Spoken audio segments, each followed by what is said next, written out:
Good morning, everybody. How are we? Happy Wednesday. It's hump day, right? Isn't that what it is?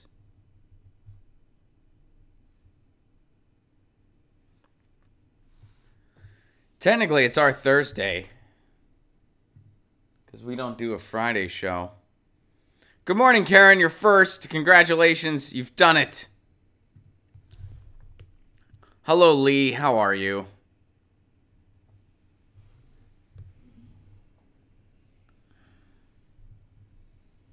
Hello, Moose Gal. This is the best way to get my news. Much appreciated. I appreciate that. Good morning, Daniel. Does the audio sound okay? I was messing with the settings on the mic a little bit. Do we sound good? It's not too harsh. Oh, by the way, there was a lot sent in today. We're not going to get to everything, so I apologize for that in advance. Thank you, Lee. Thank you, Daniel. What's up, Amar? Thank you for that.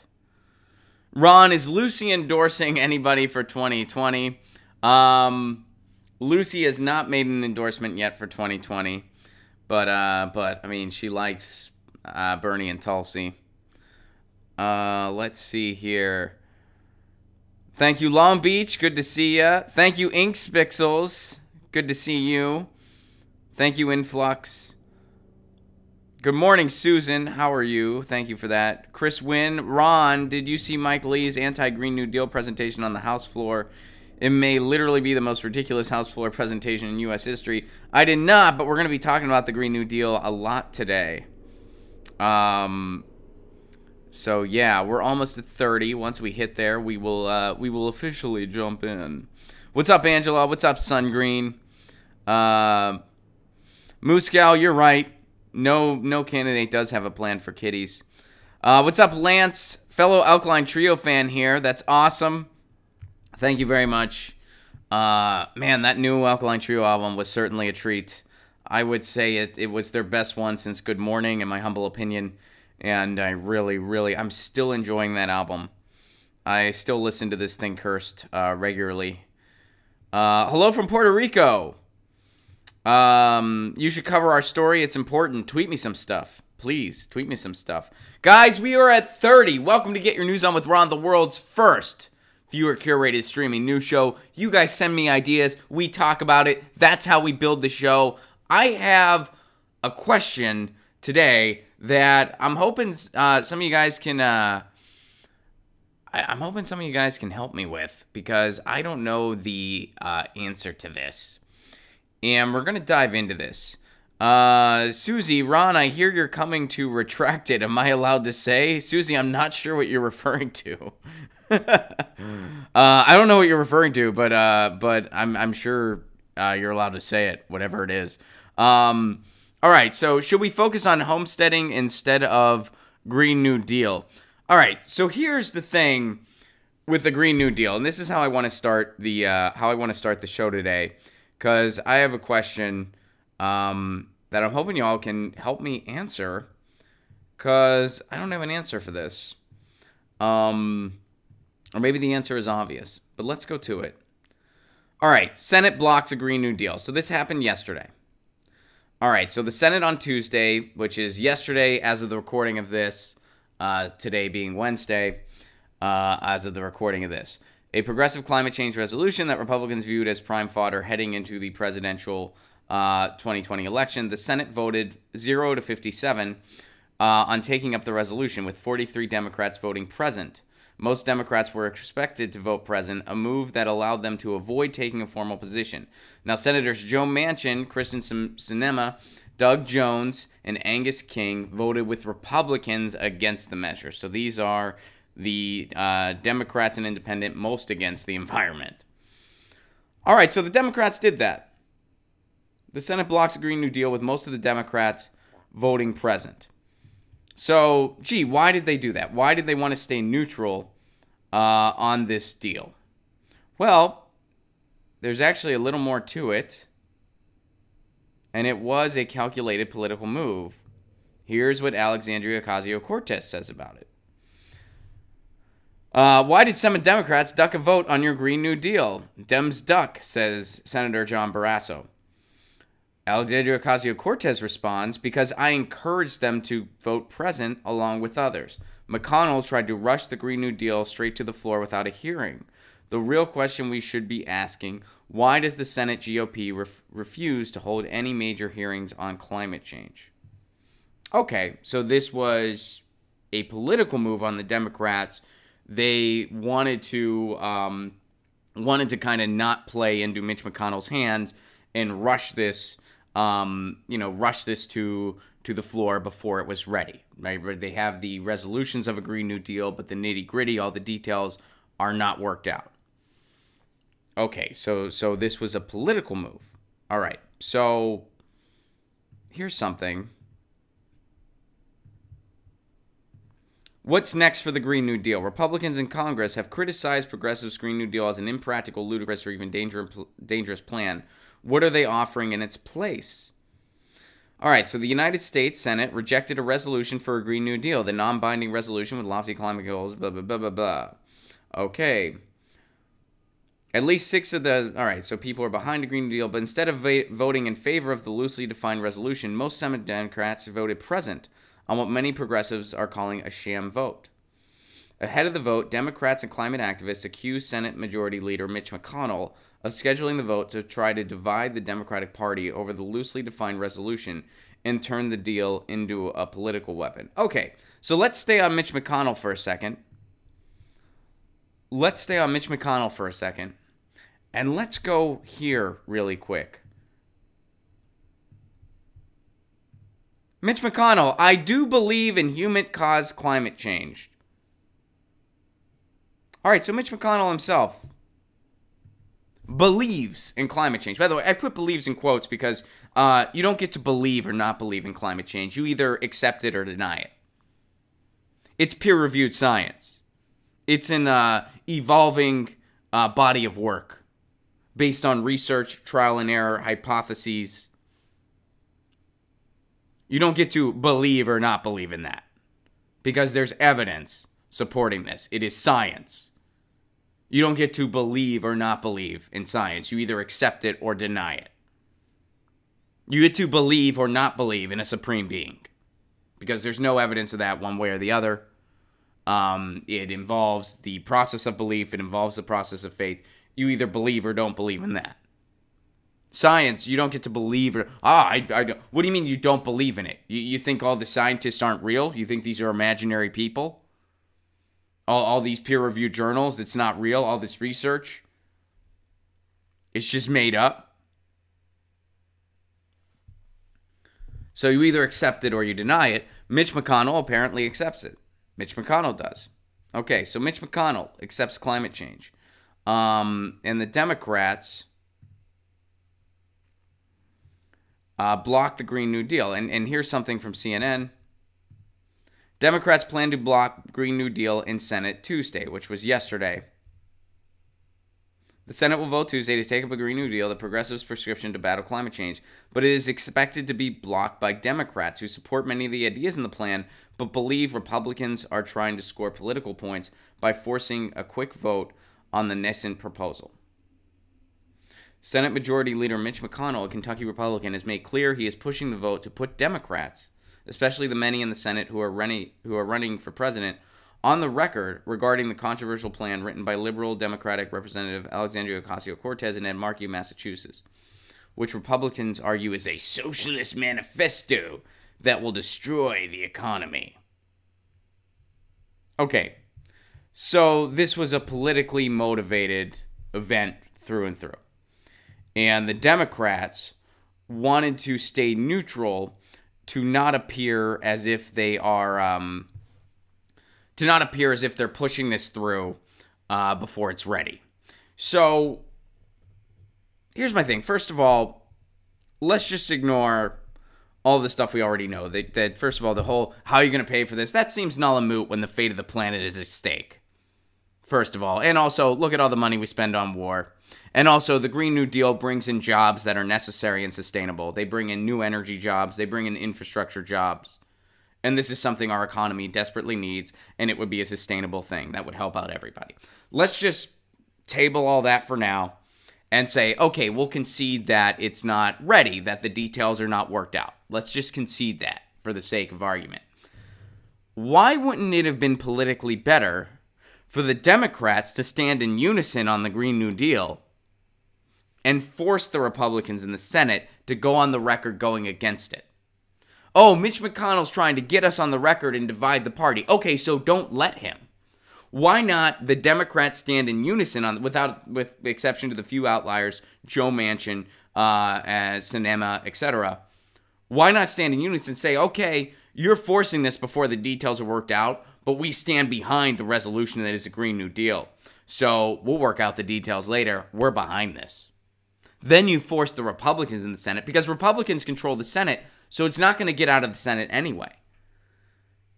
In this calculated political move, the way I see it, the Democrats come off looking weak and timid on a Green New Deal, which in many ways, many of them are. So I don't see how the Democrats look good here. And they missed an opportunity to make the Republicans look bad. Even Mitch McConnell acknowledges climate change. You got this guy on the record acknowledging climate change is real, because that's where popular opinion is now. People want something done about climate change. People want a Green New Deal. People are protesting all around the frickin' world regarding climate change. Students are protesting all around this country and around the world for climate change. Young people want a planet to live on. People are waking up. So why not use this opportunity? If it's not getting out of the Senate anyway, why not stick it to the Republicans? Force them to be the naysayers. Force them to go, no, it's not going to get out of the Senate anyway. So what am I missing here? How would that not have been a better move politically? Instead of just being, well, President, we're going to stay neutral. We don't want to go on the record. Well, maybe you don't want to go on the record because you're not really for this. Because you get the same paychecks from oil and gas. And I don't mean Ocasio-Cortez, but I do mean other members of the Senate. So let me see what you guys are saying. What am I missing here? What am I missing? Because I don't see how this was necessarily a good political move, when you could have just stuck it to the Republicans, because it wouldn't have gotten out of the Senate anyway.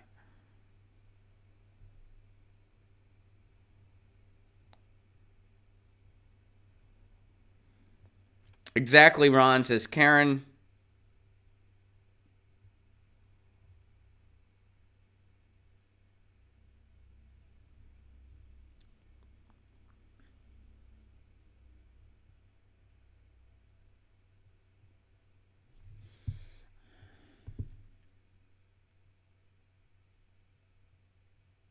Exactly, I'm confused.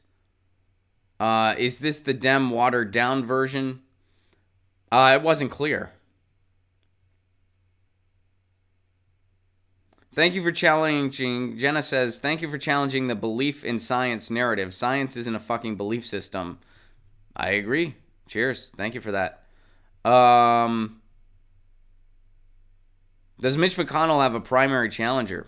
I don't know. So Muscow points out it's not watered down. It's a resolution, not an actual bill. So why didn't the Democrats stick it to the Republicans here? That's my question. They're making out like this was a calculated political move. Alexandria Ocasio-Cortez was in on it too. Why wouldn't it have been a better calculated political move when it's not going to get out of the Senate anyway to stick it to the Republicans? That's the question I'm asking. And maybe there's not an answer to that. Maybe the answer is it would have been. In reality, the Democrats aren't in unison on this, which is likely true. And that's why this went down the way it did.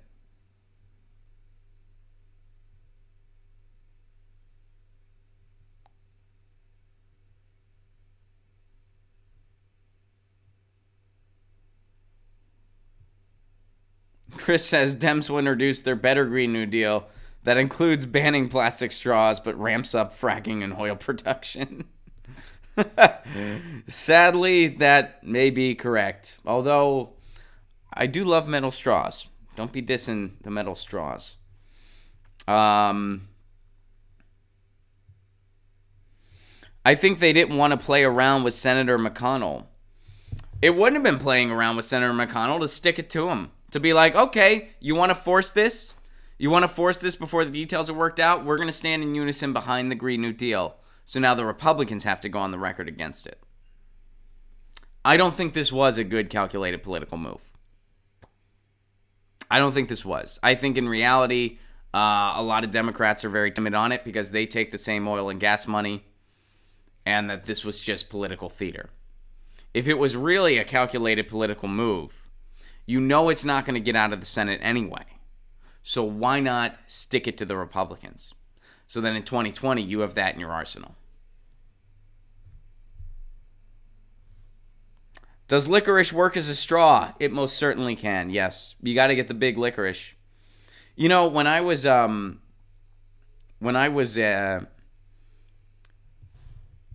kid, there was this Italian restaurant that gave you a noodle as a straw. I forget what it was called, but it was they would give you like a raw noodle as a straw. So great, so cool. And I would always eat the raw noodle. All right. Does anybody, before we move on, can anyone tell me why this was in fact a good move?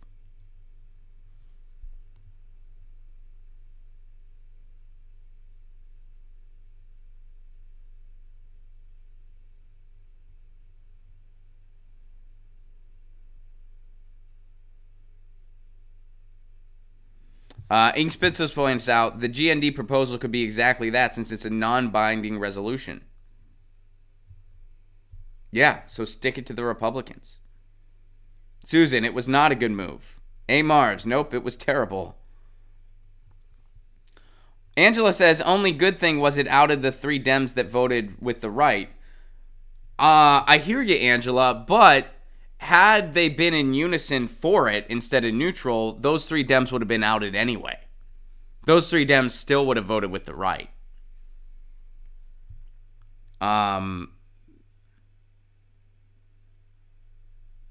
All right.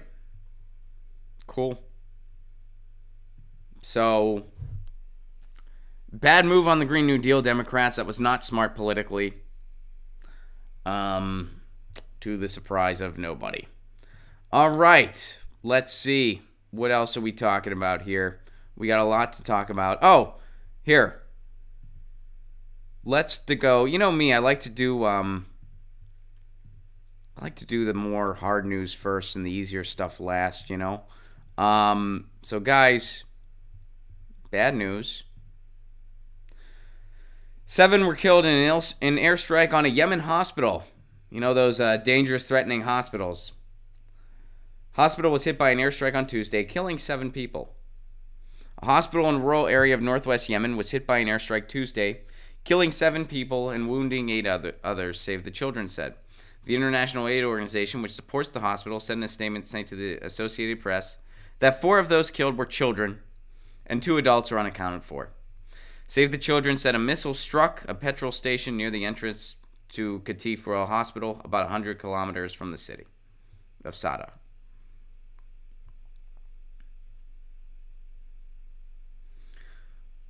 The conflict in Yemen began with the 2014 takeover of the capital, Sana'a, by Iranian-backed Houthi Shiite rebels. A Saudi-led coalition. Saudi-led airstrikes have hit schools, hospitals, and wedding parties and killed thousands of Yemeni civilians. But the good news here is that we're going to hear about this everywhere tonight. This will be all over MSNBC. This will be all over CNN. This will be all over Fox News even. We do not tolerate it when children are injured and killed. We don't tolerate that. Remember when Trump bombed Syria, he said, hey, they were killing children. We cannot tolerate that. So that's one thing the United States doesn't tolerate. So our media will be, oh, wait. No, you're not going to hear about it anywhere. You're not going to hear about this anywhere. Why? Because it was Saudi Arabia. They're our friends. You're not going to hear about this anywhere. They just bombed a hospital in Yemen. Those suspicious, dangerous hospitals helping people. You're going to hear about that. The Associated Press is going to put it out because it's international news. And then as far as the domestic U.S. media goes, you're going to hear about it places like this. A comedian who does a show where people tweet him articles they want to talk about. These are the types of shows where you'll actually hear about stuff like this. Corporate media, well, you won't hear about this on the corporate media. Or if you do, it will be, as Mort Saul likes to put it, it'll be on page 89. It's in the newspaper. You know, and we use newspaper in the metaphorical sense now because, you know, it's technology. Newspapers are kind of borderline obsolete, but, you know, the metaphorical newspaper, it's on page 89. It's in there, but you really got to dig. The corporate media talks about this at all. It'll be buried. It'll be buried beneath the headlines, which I'm sure will be important headlines.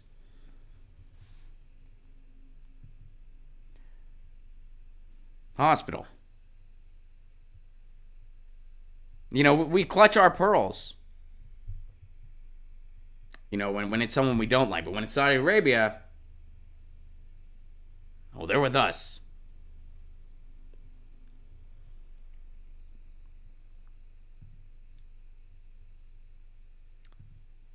And speaking of stories that the corporate media is ignoring, Chelsea Manning.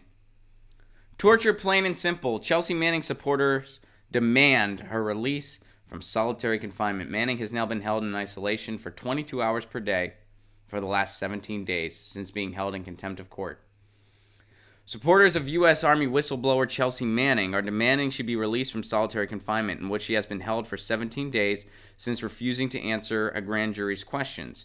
Chelsea Resists Manning Supports Committee released a statement over the weekend denouncing her treatment and invoking the United Nations' own statements about the dangers and injustice of isolation in prisons. Here's what Fight for the Future said. This is outrageous. The UN considers anything more than 50 days in solitary confinement to be a form of torture. So this is a form of torture. This is totally a form of torture, and, you know, that's okay, because Chelsea Manning's never been tortured before. Oh, wait, she was tortured for 6 years. She was tortured for 6 years. Barack Obama finally pardoned her, you know, after torturing her for 6 years, but he did finally pardon her, okay. And now she's back in jail, being held in solitary confinement again. And what did she do? Well, she expressed her rights.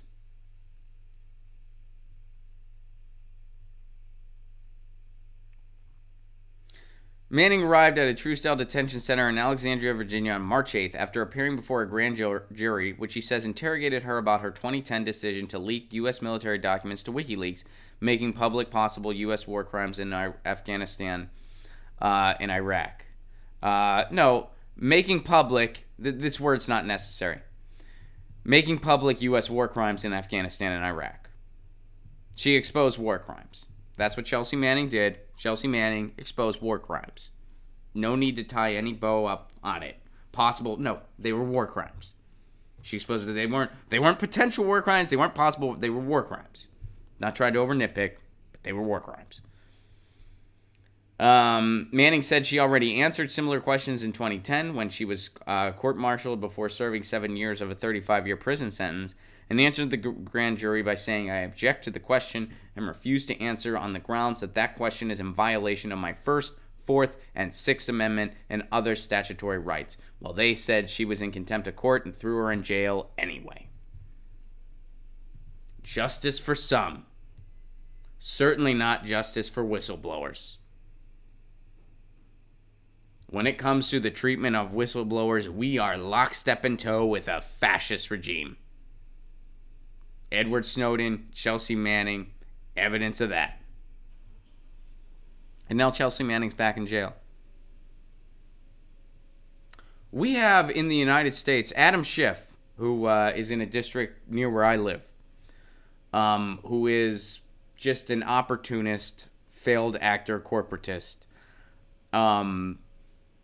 He is part of an organization on press freedom. He demonizes Julian Assange every opportunity he gets. That should tell you everything you need to know about how whistleblowers are treated in the United States. You can be an elected official who's part of an organization dedicated to press freedom and still hate Julian Assange and Chelsea Manning and Edward Snowden. And nobody bats an eye at that. Nobody sees the blatant hypocrisy there and the danger there.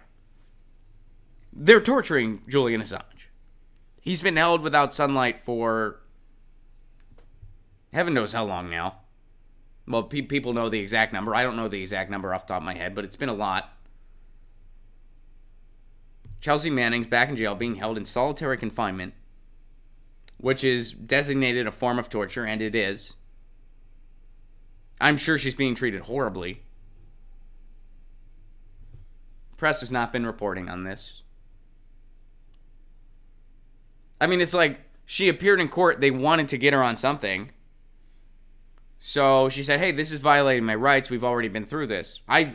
She served her sentence and then some. She should have never been serving any type of sentence at all.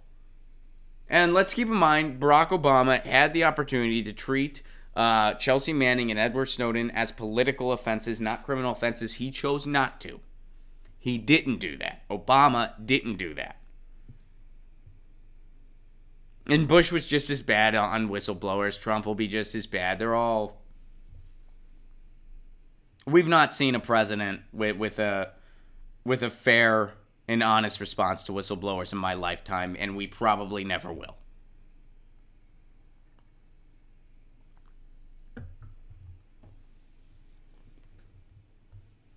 And now she's being held in solitary confinement. For doing nothing. For saying this violates my amendments, I don't have to answer this. She's in contempt of court. They threw her in jail. Solitary confinement.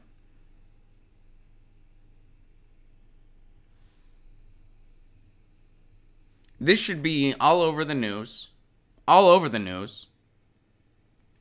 That a whistleblower who exposed war crimes, who was still demonized and tortured for 6 years and then pardoned,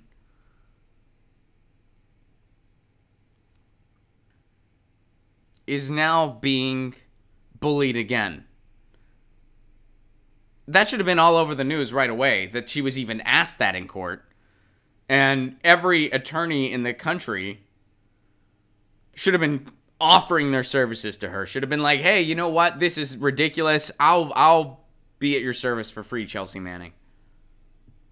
This is wrong. And the courts that did this should have been shamed. Instead, you heard virtually nothing about it, except for on shows like this. A comedian live streaming where people tweet him the articles they want to talk about. And she's in solitary confinement. Yep. This is why we barely break the top 50 when it comes to press freedom, by the way. This is why the United States is barely... One of many reasons, by the way. But this is one of many reasons why the United States barely breaks the top 50 countries when it comes to press freedom. And yes, we barely break the top 50. And you know, a lot of those other countries that have state-run media structures, ooh, more like just state-funded, first of all. Second of all, a lot of them rank higher than us. England ranks higher than us. Canada ranks higher than us. Norway has a government agency that oversees the freedom of the press. They have the best press freedom in the world.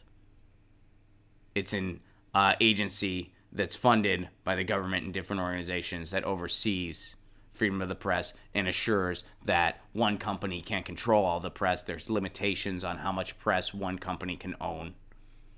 There's transparent laws in the ownership of these media outlets that all media outlets have to follow. And there's also laws protecting journalists. They have the best press freedom in the world. The United States, we barely break the top 50. Barely. This is one of many reasons why. So here's hoping that Chelsea Manning once again gets the justice that she deserves and is set free. We thought she had been set free, but nope. They found a way to get her back in jail. All right. So let's move on to something a little lighter here. So check out this video.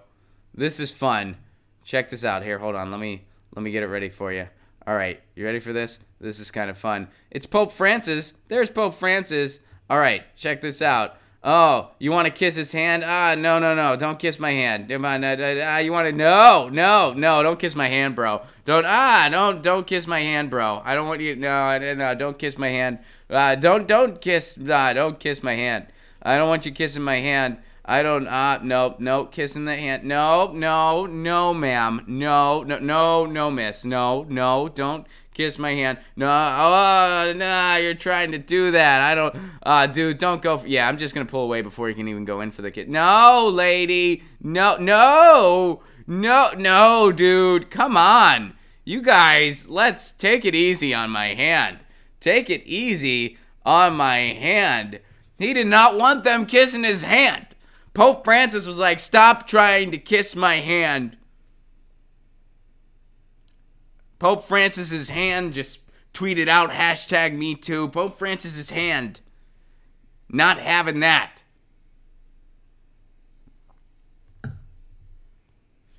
So why did he do that? Why did Pope Francis do that?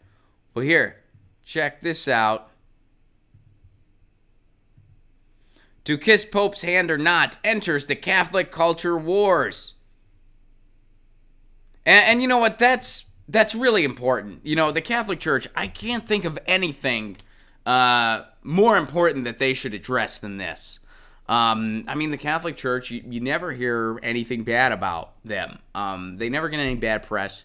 They never have done anything corrupt that I can think of. I mean, nothing comes to mind. Nothing at all comes to mind when I think of the Catholic Church and some more important things they should be addressing. This is a big one. Whether or not you're kissing a hand that has a ring on it that should be used to, that should be sold to feed poor people. I can't think of it, but let's go into this Catholic culture war here. All right. To kiss the Pope's ring, hand or not, that is the question. On Monday, Pope Francis, he didn't want that hand kiss. Don't do it. The footage went viral, and the Pope's refusal quickly entered what are known as the Catholic culture wars between conservatives and progressives. Life News site, a conservative Catholic website that often criticizes the Pope, called the episode disturbing in the headline that included a long history of the rings Pope wear and their significance. You found that disturbing? There's nothing else that came out of the Catholic Church in the past 10 or so years that you didn't find disturbing till now. This is disturbing. He won't let people kiss his hand. He won't let people worship him and a piece of jewelry. He's not doing that. He's not into it. Remember all those parts in the Bible where Jesus was like, you better kiss my hand because I have this mad bling? Remember that? I don't either. I read that entire book because YOLO. I don't remember that part. I might have missed it. Some of the genealogy I kind of skimmed a little bit, so I might have missed the segment where Jesus was like, "Kiss my ring. I got some mad diamonds going on. Kiss it, kiss it. Otherwise, you don't get to go to heaven, fun time land with me and my dad." I don't remember that part of the Bible. If anyone does, I mean, refresh me of the verse. It might have been Austin 3:16. I don't know. I drink water out of a mason jar. All right, let's see what else there is to this article. All right, so the papal biographer, I guess that's a job someone can have. Austin Ivory, a supporter of Francis, countered by tweeting, he's making sure that they engage with him, not treat him like a sacred relic. He's the vicar of Christ, not a Roman emperor. That's right. He's not a Roman emperor at all. He just has the facilities of one. Have you ever seen the Vatican? It's absolutely ridiculous.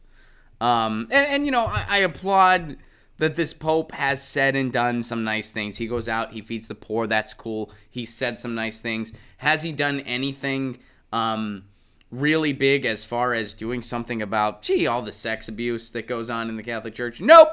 Nope, not a thing. But this is what's disturbing amidst Catholics. This is causing the huge rift amidst the Catholic Church. Do you get to kiss his ring or not? Do you or do you not get to kiss the ring?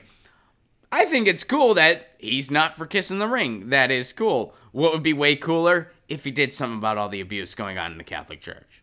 If some people actually went to jail. If some members of the clergy actually went to jail where they belong. That'd be way cooler. That'd be way cooler. But this is a cultural war. This is... All right, it's high time kissing bishops' rings disappears altogether. It's just ridiculous and has nothing to do with tradition. It's an import from monarchies. Much of the pomp around the bishop should be ditched, tweeted Jesuit priest Russell Pollitt. All right, Russell Pollitt, that's a nice idea. Go a step further. Sell all that shit. All those, the Pope's costume costs, I think, about $9 million. And yeah, I called it a costume because that's what it fucking is. It's a costume. They're all costumes. I was raised Catholic. So for a large portion of my life, I was in a church where I was expected to take a person dressed up as a wizard seriously. They're in a costume. It's a fucking costume. But anyway. So do away with it. It's not necessary. Pope Francis should go to a pawn shop with all his freaking jewelry, pawn it all in, and then distribute that money amidst all the poor and homeless in Rome. And all around the world. But start in Rome, start in your own backyard. Why not? That's the easiest commute. And if you go to the Vatican, I can promise you, you will see this amazing building, this beautiful, breathtaking building, and this beautiful, breathtaking mini city, Vatican City, and you will see poor homeless people right outside the gates. And I don't know. I'm by definition an atheist or an agnostic, depending on how you arrange the terms. So it's not really my battle. But based on everything I was taught about Jesus, I'm pretty sure he wouldn't have been a fan of any of this. I'm pretty sure if that dude saw Vatican City, he'd be pissed. I'm pretty sure it's like that scene where he overturned the tables. I'm pretty sure that's how he would react to Vatican City. And if the Pope was like, no, I'm on your team, I don't let them kiss my ring, he'd be like, not enough. Give me that ring. I'm giving it to the poor. That's what I think. But hopefully the Catholic Church resolves this huge controversy. And certainly the biggest controversy that I can think of they've had to deal with. Can't think of, certainly not more important issues for them to look at. This is kissing the ring. Yeah, that's huge. All right. So speaking of childhood, I mentioned my childhood. I was raised Catholic. Here's something interesting going on in a school, and this will be our last story of today, and then we're going to talk about it, because I thought this would be kind of a fun way to end. All right, so this is going on. Somebody tweeted this to me. Students pay rent or lose their desks at this elementary school. All right. So Kent School District officials are looking into a money management curriculum at a Covington Elementary School that requires students to rent their desks and buy bathroom passes using classroom currency. Oh boy. All right. What's going on here? A mother of a 6th grader at Cedar Valley Elementary says she found out that her daughter had to go long stretches without using the bathroom when she ran out of pretend money. I was infuriated because it goes against her civil rights to have access to a public restroom, said the mother, who asked not to be identified. Kent School District spokesperson Melissa Laramie confirmed she has heard of 2 teachers using the curriculum, which is akin to the My Classroom Economy model popularized by the financial services company Vanguard.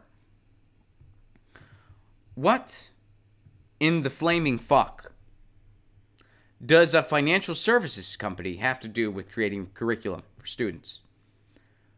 What the hell do they have to do with it? What the hell does a bank have to do? Or a financial services institution? What do any of them... They belong nowhere near education. Absolutely nowhere near. If you want to teach kids how to balance a checkbook or something like that, that's great. That's cool. I'm all about like home ec courses or whatever that would be designated as. A teacher can just teach that. You don't need to get the bank involved. You can just have a basic, life class or something like that. Have somebody that specializes in that teach it. You don't need the bank to be involved.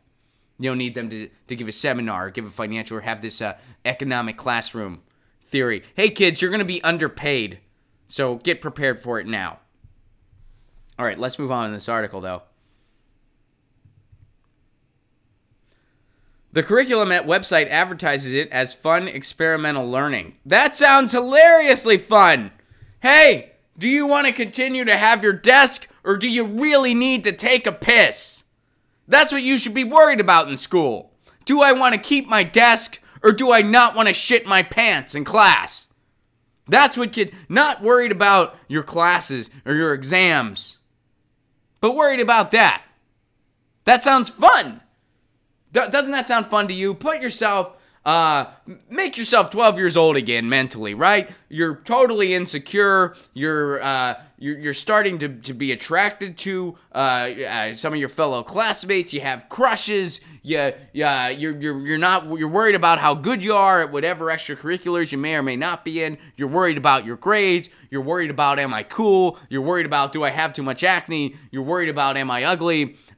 You're insecure, you're awkward, you're developing BO. You should really have to worry about, do I want to shit my pants in class or keep my desk? That's what you should also be worried about instead of, your coursework on top of all those other things I just named. That sounds fun. Vanguard has their thumb on the pulse of the youth. This sounds so much fun. I'm actually a little jealous they didn't have this when I was in school. All right, so the company offers free curriculum.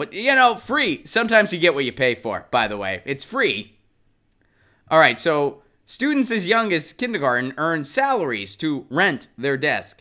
Pay can be completely garnished for breaking classroom rules. In her daughter's class at Cedar Valley, the mom said, students earn classroom cash, say that 5 times fast, for doing chores and for good behavior. Those who can't afford the rent on their desks and chairs get evicted and have to sit on the floor. Wow. So then they start thinking, okay, should I pay rent or should I go to the bathroom? How much fun is that decision? That's like the most fun decision ever, right? According to Vanguard, how fun is that? Boy, this is, man. Betsy DeVos wants to privatize all this stuff so we can get Vanguard doing more stuff. It's only a matter of time before people are going to Bank of America Elementary. And the curriculum will just be all about just life dealing with your rent money. And then after each fun, free curriculum, there will be a Bank of America form that you can fill out. And you can get a credit card right on the spot with a terrible interest rate that they will try to lock you into for the rest of your life. Because you're 12 years old and have no idea what the fuck you're signing. But if you don't sign it, you fail. Fun, right? Fun. All right. So let's keep. Everyone watching is probably so jealous they didn't get this when they were in school. Basically, it teaches our children that there is no safe institution where they can feel like they can be children. Now, another thing people talk. Look, children. We have children that are already dealing with homelessness, housing insecurity, and food insecurity, says Navas. This is the executive director of the Equity and Education Coalition. We can't be adding this level of stress. Now, the curriculum teaches children that eviction and homelessness is simply the result of financial irresponsibility. Basically, it teaches our children that there is no safe institution where they can feel like they can be children. In an email, Vanguard spokesperson Dana S. Grosser, I feel like this is very accurate in describing what Vanguard is doing. Gross said the My Classroom Economy curriculum is in use by 900,000 unfortunate students across the country. I added that unfortunate part. Although she could not say how many of those students are in Washington State, Grosser said the curriculum is meant for teachers and schools to work together to determine how to implement the program while tailoring it to the specific needs of their school, classroom, and students. At the Kent School District, Laramie didn't confirm exactly which curriculum the teachers are using. Our school leader and district leaders are aware of the concerns this parent has brought forward, she wrote in an email. We are assessing the situation, determining our next course of action, and we will continue working with the family to address their concerns. Now, look, there's nothing wrong with having a workshop or a special day where students learn the idea of dealing with scarcity. That's fine. There are a million other ways to teach a lesson like that and implement that doesn't involve, hey, rent your desk or sit on the floor or take a shit. You have to pick between those. That's borderline child abuse, actually. Forcing them to sit on floors, not allowing them to go to the bathroom. That is, actually, you know what? Take away the borderline. That's child abuse. That's what that is. That is actual child abuse. So why not just have, here's something that I did in school. One day, this is what we did in school. We were given an allotment of money. And we were given a dinner menu. And it was actually a menu that one of our classmates, it was his dad's restaurant that his dad owned. And it was a pretty fancy restaurant in town. So, they donated the menus to everybody. And your job, your task for the day, we learned how to deal. This was in math class, so we learned how to deal with scarcity. But we also learned how to calculate different things because we were taught, okay, so this is your task. You have to calculate what you want to get for dinner. You have to, add on some things if you want to get a side, and you have to make a kick-assitude dinner. You can't just be like, I'm going to order the side salad. I'm full now. Nope, got to order a legit dinner and, order some sides, whatever. You got to make sure you have enough money. You got to come in, and you got to factor in tax. We don't do that for you. You have to factor in the tax yourself, and you have to factor in tip. And we had, the graphs that, showed us this is the percentage. You have to calculate it yourself. So we had to do that, and we each did that. I think I got lamb chops. Didn't actually get them, but I think I ordered lamb. It's like lamb chops are pretty fancy. That would impress a date, right? So why not do that? That teaches the exact same lesson, how to deal with scarcity. And you're given a one particular, for instance, I have $50 or however, I don't remember exactly how much we had. It was probably less than that because this was a little while ago. You got $50. You got to factor in tax, tip, and you got to order a kick-ass dinner for you and a date or whatever. Do it. Learn how to deal with scarcity. I have a budget. You learn some math skills. You calculate the tax by yourself. It's not just on a receipt for you. You calculate the tip yourself. Nobody was denied using the restroom that day. Nobody had to sit on the floor. None of those things happened. Because fortunately, in my grade school, which, certainly had its flaws, but one of the flaws it didn't have was getting a curriculum from a financial services institution that had these ridiculous plans like, oh, yeah, make them rent their desk and throw them on the floor if they can't. If they don't have the imaginary rent money. Let them worry about rent now. They don't have enough to worry about. They don't have enough to worry about just being a preteen. Which, you couldn't pay me all the money in the world to be 12 years old again. They don't have enough to worry about. There might not be a planet for them. They don't have enough to worry about. Well, the planet will be, they might not be on it. You know what I meant. All right. Good job. This is what happens. Let's privatize all education so we can get more of this stuff. Betsy DeVos. Let me see what you guys are saying. That's how we're going to end the show. All right.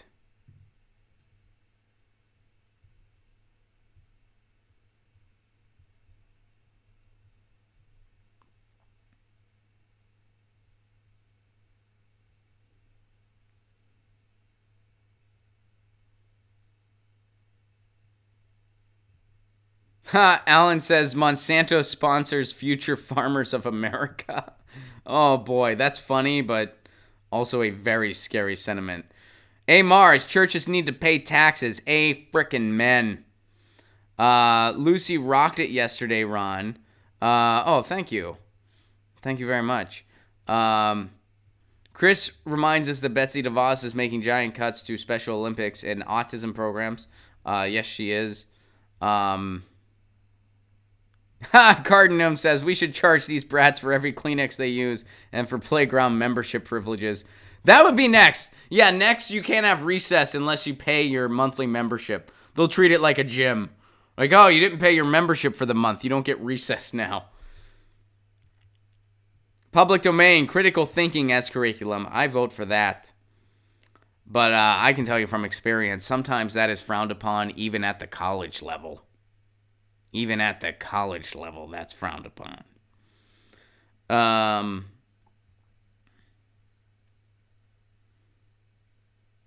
Slow News Day says, my church of Brother Bill Hicks is designed to be a progressive tax shelter. Cory Booker has a lot of the same education donors that DeVos has, Inks Pixels reminds us. Someone needs to make a church called the Church of Tax Evasion. I agree, Chris. And then when they're able to evade taxes anyway, maybe people will get the message.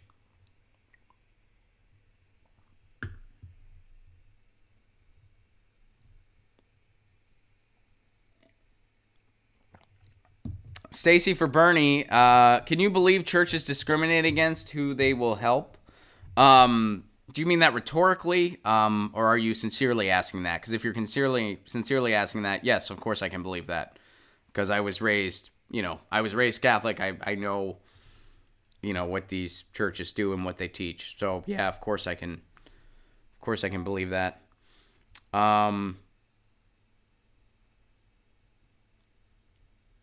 Daniel says, I had teachers in elementary schools literally leave the class to go to the bathroom. Shouldn't those kids all get $1?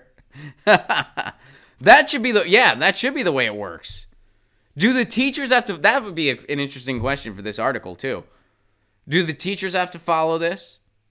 So if do they have to follow this? What if they do a shitty job teaching that day? Do they not get their cash? Do the teachers have to follow this too? No, the teachers probably have their own set of things because teachers are grossly underpaid.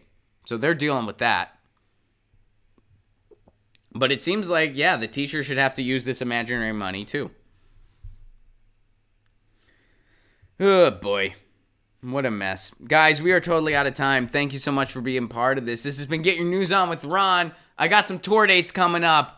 April, Graham Elwood and I are going to be in Texas. Grab those tickets. We're going to be in Fort Worth. We're going to be in Houston. We're going to be in San Antonio. We're going to be in Austin. Do not wait. Grab those tickets now, ronplacone.com. May 1st, I'm going to be in Indianapolis. See you soon, Indianapolis. May 11th through 13th, Graham Elwood and I are going to be in Salt Lake City and Boise for the Progressive Comedy Tour. June, we're coming to the East Coast. New York City, Baltimore, D.C., Philly, Boston. Get tickets at ronplacone.com. And July 27th, Vegas, baby. The Progressive Comedy Tour is coming back to Vegas July 27th. Tickets for all those shows available at ronplacone.com. Grab them. And if you can support this show on the sustainability end, patreon.com/ronplacone. For a give what you can level, you get all kinds of exclusive content, including my album, including a bunch of stand-up clips, including comics that Lucy writes. So if you have an extra $1 a month and you're able to throw it my way, please do consider it. If not, totally understand. Please do like and share these videos. Please do play the videos. And this doesn't just go for me. This goes for all the content creators out there that you like and support. Please do play the videos on an autoplay so that the ads play all the way through, because when they don't, whatever creator you're watching does not get paid. So please consider doing that if you can. It really helps all of us out. You guys are amazing. Thank you so much for being part of this. Thanks for being the best executive producers in the business. We didn't get to a lot of stuff we wanted to get to, so I will get to more stuff tomorrow. I promise. I know I didn't get to some of the articles you guys tweeted out. We'll get to more tomorrow. Promise. We'll be back tomorrow. Same time, same channel. 1 p.m. Eastern, 10 a.m. Pacific time. See you then. This has been Get Your News On with Ron. Peace out.